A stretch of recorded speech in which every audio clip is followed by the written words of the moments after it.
एक तर्क और भी हम लोग पुष्टि करते हैं, जिसमें कह सकते हैं पूरे गोलाकार सतह के पूरे गोलाकार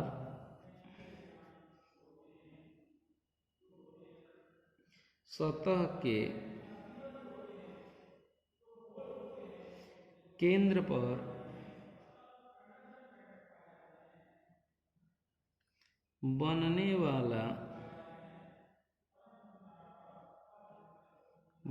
वाला सॉलिड एंगल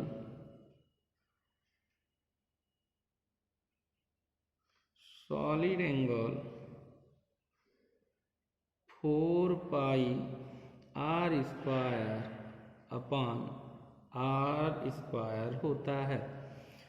जैसा कि हम लोग जानते हैं कि 4 पाई आर स्क्वायर जो होता है वो किसी गोले का वक्र पृष्ठ होता है तथा आर स्क्वायर उसकी त्रिज्या होगी, क्योंकि हमारे इस पूरी अंतरिक्ष या पूरे ब्रह्मांड का एक सिस्टम, या ऐसा भी कहिए कि केवल पृथ्वी की बात करें तो ये सब पहलू एक गोलाकार पिंड की भांति है। इस वजह से हम लोग यहाँ पे सॉलिड एंगल इसके अंतर्गत भी कैलकुलेट कर सकते हैं।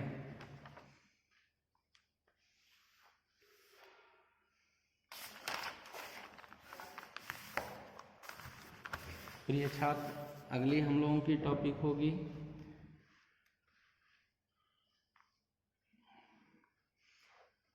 Luminous intensity.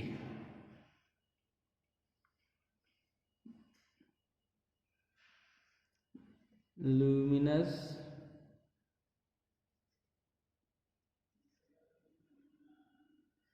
इंटेंसिटी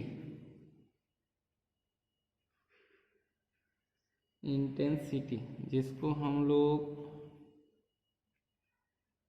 हिंदी में ज्योतीय तीव्रता कहते हैं।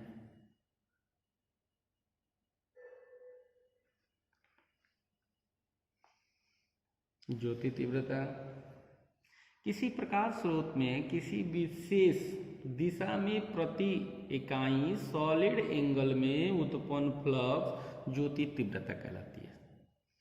अभी हम लोगों ने पढ़ा पीछे सॉलिड एंगल, तो सॉलिड एंगल में हम लोगों ने देखा कि कोई एक एरिया है, जैसे ये वाली एरिया की बात कर रहे हैं,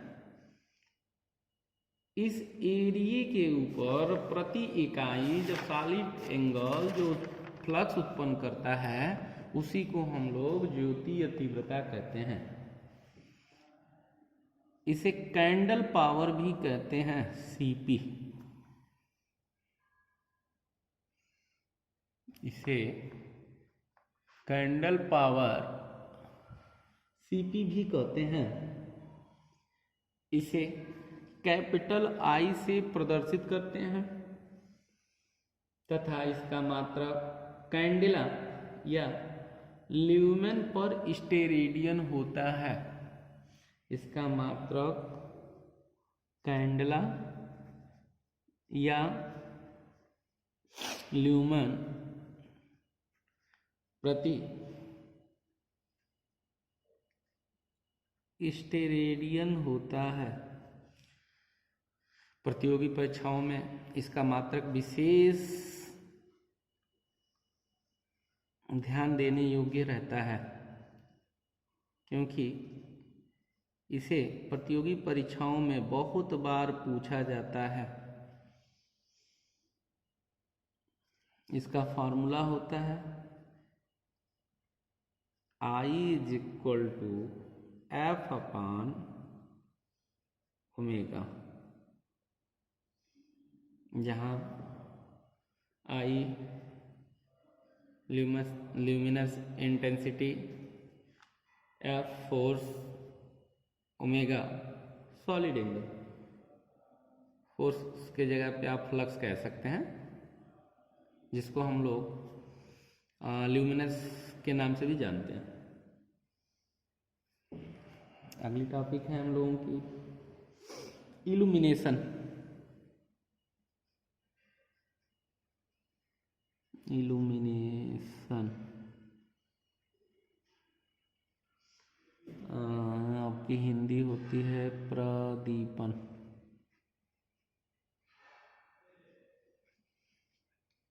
प्रदीपन का तात्पर्य होता है टोटली प्रकाशमय करना, लेकिन फिर भी इसकी कुछ परिभाषाएं हैं, इसकी कुछ सीमाएं भी हैं, इस वजह से इसे जानना पड़ेगा।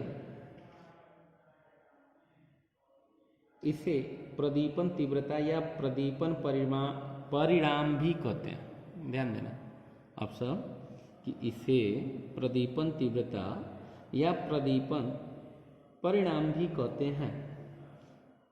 इसका शाब्दिक परिभाषा होता है, जब किसी सतह पर प्रकाश पड़ता है तो वह प्रदीप्त हो जाता है और प्रति वर्ग इकाई में प्राप्त होने वाला ल्यूमिनस फ्लक्स को प्रदीपन कहते हैं। इसे कैपिटल ई से प्रदर्शित करते हैं तथा इसका मात्रक ल्यूमन प्रति मीटर स्क्वायर या मीटर कैंडल भी कहते हैं, या मीटर कैंडल भी होता MCD भी होता है। अब एक बार फिर से आपको बतला दें, प्रदीपन सीधे सीधे प्रकाश का तात्पर्य होता है कि कहीं भी हम लोग प्रकाश करते हैं तो वह प्रकाश प्रति इकाई वर्ग मीटर में जब भी प्राप्त होगा और वहाँ पे जो ल्यूमिनस फ्लक्स होगा उसी को हम लोग प्रदीपन कहेंगे। जैसे मान लीजिए कि हमारे इस लिखने वाले कॉपी पे कहीं ना कहीं से प्रकाश सोर्स आ ही रहा है। इस प्रकाश सोर्स को अगर हम एरिया दे दें 1 मीटर स्क्वायर का, और उस 1 मीटर स्क्वायर के एरिया में कितनी फ्लक्स उपस्थित है उसी को हम लोग इल्यूमिनेशन कहते हैं। समझ में बच्चों? इसे ई से प्रदर्शित करते हैं। अब हम लोग चलते हैं मीटर कैंडल पावर पर। मीटर कैंडल पावर, इसका हिंदी भी सेम ही होता है, मीटर कैंडल, बस पावर को हम लोग हिंदी देते हैं शक्ति।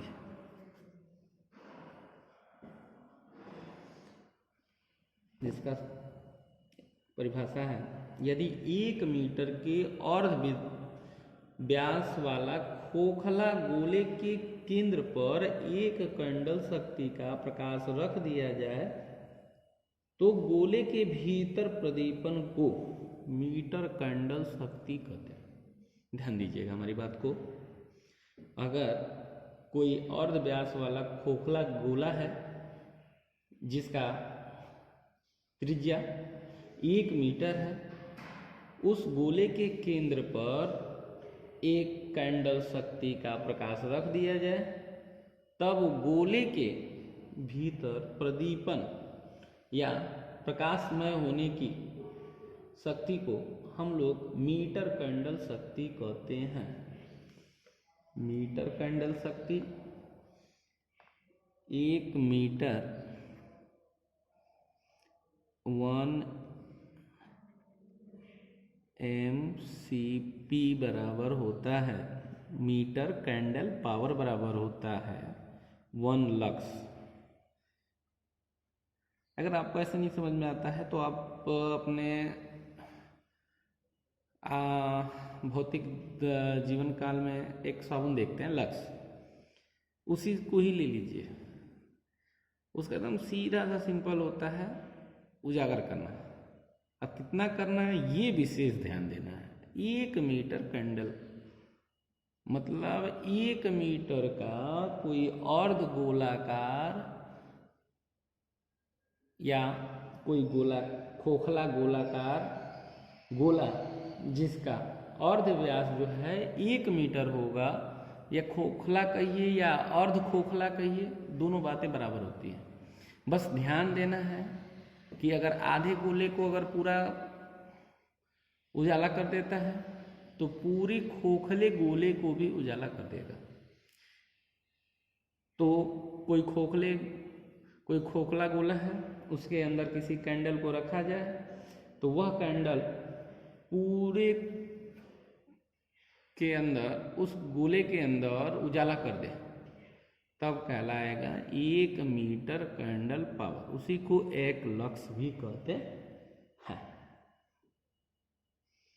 चलते हैं अगले टॉपिक पे। मीन हॉरिजेंटल, मीन हॉरिजेंटल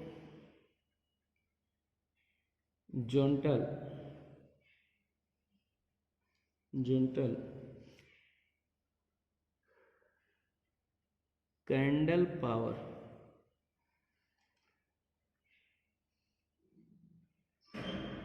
इसको औसत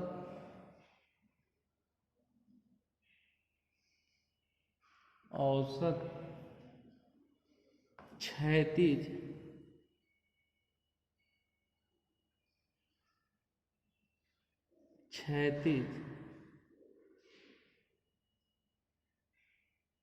कैंडल